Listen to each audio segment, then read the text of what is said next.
Hello everyone, हमने section 21 को complete कर लिया था। आज हम 22, 22A एंड 23 को डिस्कस करेंगे।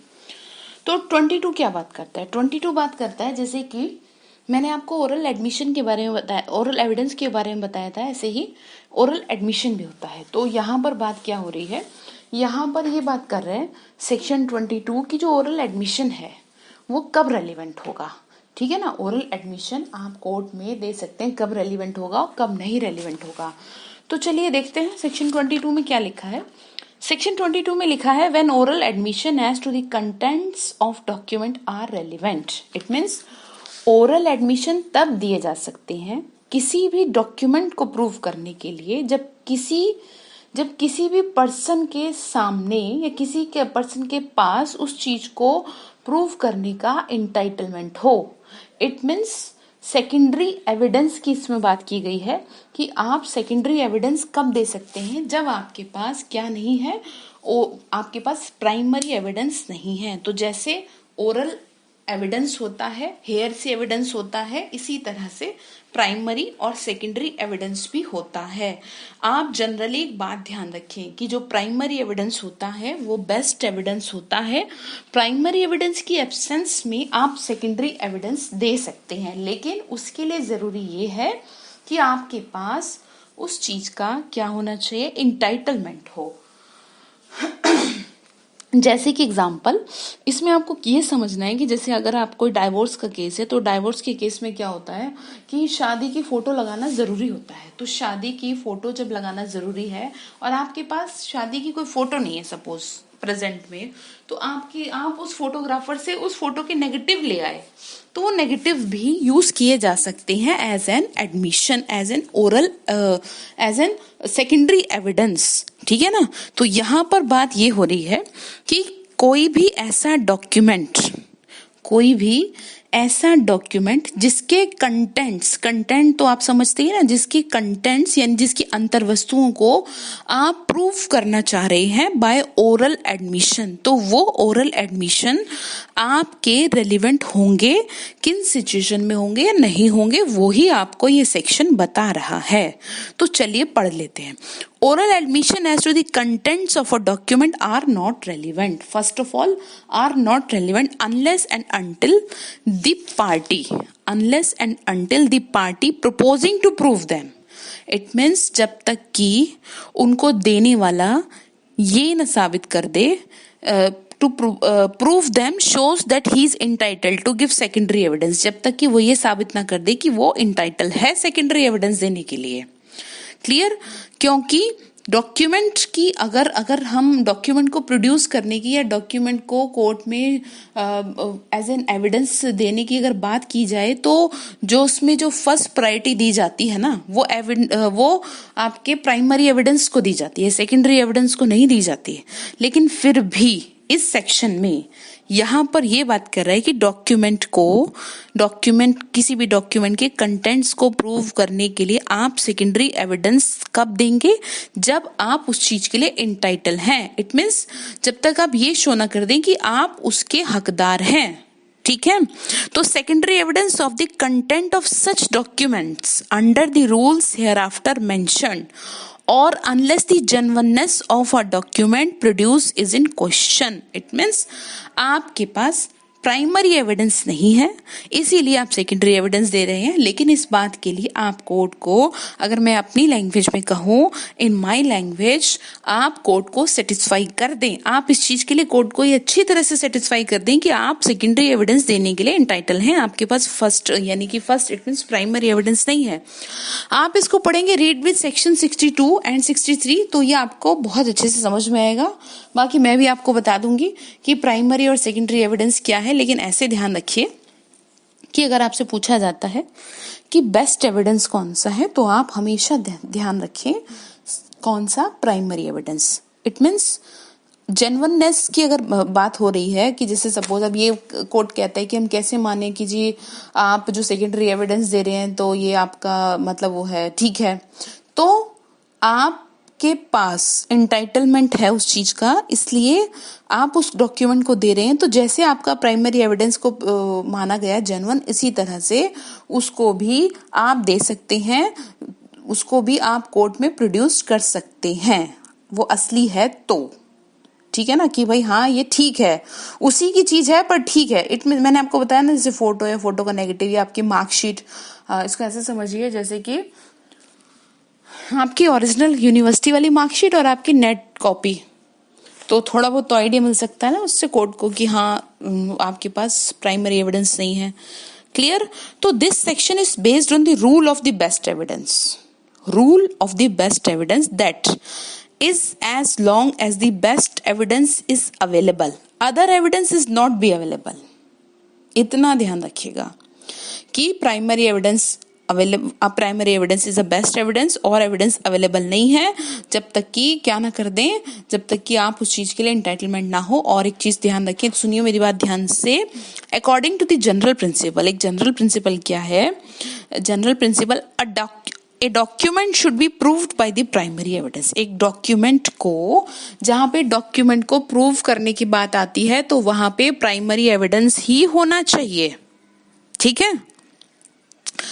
Secondary evidence may be adduced under the circumstances mentioned in section 65। It means secondary evidence यानी द्वितीय साक्ष्य केवल सेक्शन 65 की सर्कमस्टांसेस में जो दे रखे हैं, सेक्शन 65 में ही दिया जा सकता है। तो आप इसको सेक्शन 65 के साथ भी पढ़ें, ठीक है। इसीलिए सेक्शन 22 में ये कह रखा है कि किसी भी डॉक्यूमेंट के कंटेंट्स के ओरल एडमिशन का एविडेंस तभी दिया जा सकता है जब सेक्शन 65 का कोई ग्राउंड एग्जिस्ट करता हो। I hope you understand. Clear? आपको एग्जाम के पॉइंट ऑफ व्यू से सिर्फ इतना ध्यान रखना है, प्राइमरी एविडेंस की एब्सेंस में आप सेकेंडरी दें, लेकिन उस चीज के लिए आपके पास क्या होना चाहिए, एंटाइटलमेंट होना चाहिए। क्लियर? अब सेक्शन 22 सेक्शन 22 किस चीज की बात कर रहा है? सेक्शन 22 वैसे इंसर्टेड सेक्शन है इंफॉर्मेशन टेक्नोलॉजी 2000 जो आपका एक्ट है उसके तहत, ठीक है। ये बात किस चीज की कर रहा है? ये बात कर रहा है oral admission content of electronic record के बारे में, जहां पे ओरल एडमिशन के कंटेंट जो है वो इलेक्ट्रॉनिक रिकॉर्ड की फॉर्म में है, तो वो रेलिवेंट नहीं होगा। किसी भी तरीके से कोई अगर इसको देता है, ओरल एडमिशन देता है, किसके लिए? इलेक्ट्रॉनिक एविडेंस, इलेक्ट्रॉनिक रिकॉर्ड के ओरल एडमिशन देता है, तो वो रेलिवेंट नहीं होगा। लेकिन अब लेकिन ध्यान रखना 22A में, लेकिन रेलिवेंट हो सकता है। कब? वो तब जब उसकी जेन्युइननेस क्वेश्चन में हो। इट मीन्स ये समझ में आता हो, ये क्लियर हो रहा है कि हाँ ये क्या है, असली है, अदरवाइज नहीं। तो आपको 22 में क्या ध्यान रखना है, इलेक्ट्रॉनिक रिकॉर्ड के भी ओरल एडमिशन आपके क्या होते हैं, रेलिवेंट होंगे तब होंगे जबकि वो उनका जो है जेन्युइन होना क्या हो, जेन्युइन होना क्वेश्चन में हो, ठीक है ना। Genuineness of the electronic records produce is in question. Clear? तो अब देखो इसको पढ़ते हैं, सेक्शन 22A। सेक्शन 22A में लिखा है oral admission as to the content of electronic records are not relevant unless the genuineness of the electronic records produced is in question। It means कोई भी इलेक्ट्रॉनिक रिकॉर्ड की अंतर्वस्तु से संबंधित कोई भी ओरल एडमिशन रेलिवेंट नहीं होता है। इलेक्ट्रॉनिक रिकॉर्ड क्या होता है? आई होप ये चीज आपको क्लियर होगी। इलेक्ट्रॉनिक रिकॉर्ड में मैंने आपको बताया था, आपका क्या है, कॉल रिकॉर्डिंग, ऑडियो रिकॉर्डिंग होती है ना, तो उसकी बात यहाँ पे हो रही है। तो जब तक पेश की गई इलेक्ट्रॉनिक रिकॉर्ड की असलियत प्रश्नगत नहीं है, यानी कि जब तक ये नहीं लगता कि असली है, जब तक लगता है असली है, जेन्युइननेस लगती है, क्वेश्चन है इस बात का कि हाँ ये जेन्युइननेस में है, तो आप दे सकते हैं, अदरवाइज नहीं दे सकते। So electronic records are presumed to be genuine. Court क्या प्रिज्यूम करेगा कि हाँ ये जेन्युइन है, किंतु जब रिकॉर्ड की कंटेंट्स क्वेश्चन में हो तो। Clear? When the contents of a document are in question, other evidence are liable to be taken. It means जब रिकॉर्ड के जो कंटेंट है वो प्रश्नगत हो, यानी कि उनका ये होना कि हाँ ये ठीक है, तो आगे क्या कह रहा है, तो अन्य साक्ष्य लिए जाने योग्य होता है। तो क्या होगा, और भी एविडेंस को लिया जा सकता है। ऐसी परिस्थितियों में साक्ष्य में ऐसे रिकॉर्ड की अंतर्वस्तुओं का मौखिक वृत्तांत भी लिया जाता है। आप ध्यान से समझ लीजिए, other evidence are liable to be taken, जहां पे बात है जेन्युइननेस की, ठीक है। In such case an oral statement may be taken in evidence. Clear. अब सेक्शन 23 पे बात आ रही है। सेक्शन, आप इसको ध्यान रखिएगा, एक तो इंसर्टेड सेक्शन है, ये ध्यान रखिएगा। अब बात आ रही है सेक्शन 23 की। सेक्शन 23 क्या कह रहा है? सेक्शन 23 हमें ये बता रहा है, अभी तक हम पढ़ रहे थे एडमिशन सिविल केसेस में होता है, ठीक है ना। अब यहाँ पे ये कह रहे हैं कि एडमिशन सिविल केसेस में कब रेलिवेंट होता है, ठीक है। आपसे अगर पूछ दे सेक्शन नंबर तो आप इसको ध्यान रखिएगा। सेक्शन 23 क्या बात कर रहा है? सेक्शन 23 बात कर रहा है admission in civil cases when relevant. Civil cases में कह रहा है कि वैसे तो सिविल केसेस में एडमिशन रेलिवेंट होता है, क्रिमिनल में तो कन्फेशन होता है। अब कह रहा है सिविल में भी कब रेलिवेंट होगा। अब समझ लीजिए आप दो बातें, वो दो बातें अगर आपको याद रखनी है, बस ज्यादा दिमाग में टेंशन नहीं रखनी। दो बातें कौन सी है? पहली बात, सिविल केसेस में कोई भी एडमिशन रेलिवेंट नहीं होगा जब तक कि कोई एक्सप्रेस कंडीशन, अगर कोई एक्सप्रेस कंडीशन के साथ दिया गया है, अगर किसी भी केस में किसी भी पार्टी ने कोई भी एडमिशन एक्सप्रेस कंडीशन के साथ दिया है। एक्सप्रेस कंडीशन का मतलब क्या है? एक्सप्रेस कंडीशन का मतलब ये है कि कोई पर्सन इस कंडीशन पर एडमिशन देता है कि ये जो भी बात मैं बोल रहा हूं ना, ये पूरी नहीं कोर्ट में आपको करनी है, मतलब पूरी एडमिसिबल नहीं होगी, या पूरी ना उसको आप एडमिट करें, माने आधी माने, ठीक है ना। यानी कि कोई ऐसी एक्सप्रेस कंडीशन लगा दी तो सिविल केसेस में एडमिशन रेलिवेंट नहीं होगा। एंड सेकंड थिंग इज, जहां पर पार्टियों ने आपस में एग्री कर लिया है कि इस केस में या इस बात के एविडेंस, इस बात के एडमिशन से रिलेटेड आप कोई भी एविडेंस नहीं देंगे, जहां पे दोनों पार्टियों ने क्या कर लिया है, दोनों पार्टियों ने किसी भी एडमिशन से रिलेटेड आपस में एग्री कर लिया है कि इस चीज का एविडेंस नहीं दिया जाएगा, तो इन दोनों केसेस में क्या नहीं होगा, एडमिशन आपका रेलिवेंट नहीं होगा इन सिविल केसेस। तो चलिए अब पढ़ते हैं सेक्शन क्या कह रहा है। सेक्शन कह रहा है admission in civil cases when relevant, कब होगा relevant. In civil cases no admission is relevant, नहीं है relevant if it is made either upon an express condition, याद कर लेना इसे, express condition that evidence of it is not to be a given.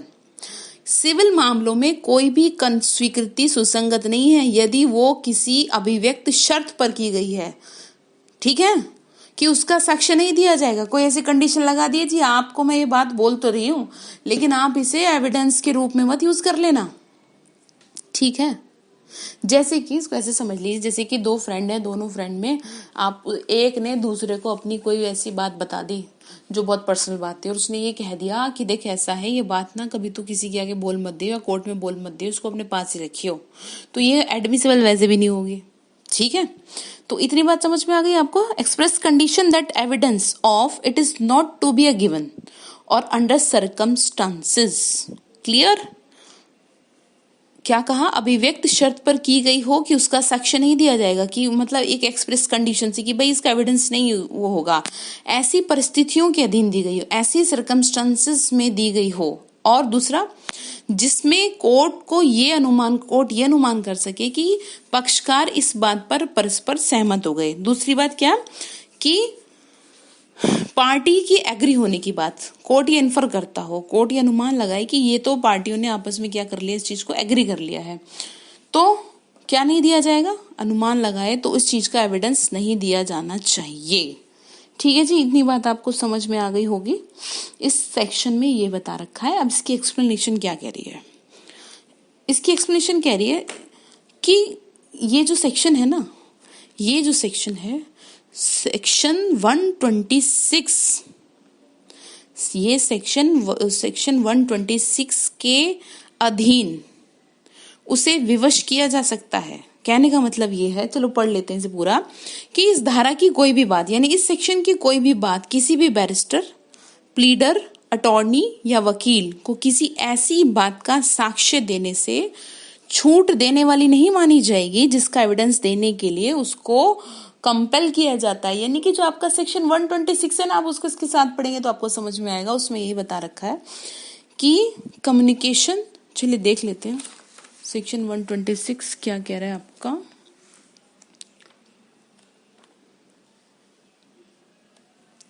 Section 126 कह रहा है professional communication, यानी कि ऐसी कम्युनिकेशन कि जो कि आपको करनी चाहिए थी लेकिन आप उस चीज को किसी भी कारण से क्या कर रहे हैं, नहीं कर रहे। चलिए पढ़ लेते हैं, थोड़ा सा आपको क्लियर होगा।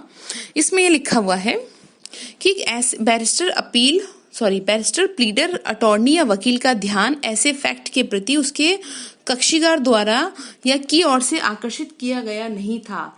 कहने का मतलब ये है कि कोई भी बैरिस्टर हो या कोई अटॉर्नी हो या कोई प्लीडर हो, ऐसी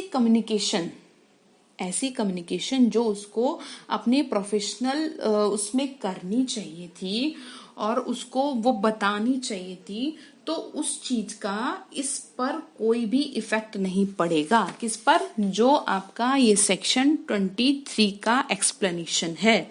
nothing in this section shall be taken to exempt any barrister, यानी उसको क्या नहीं कर रहा, किसी भी बैरिस्टर को इस चीज के लिए क्या नहीं कर रहा, छूट नहीं दे रहा।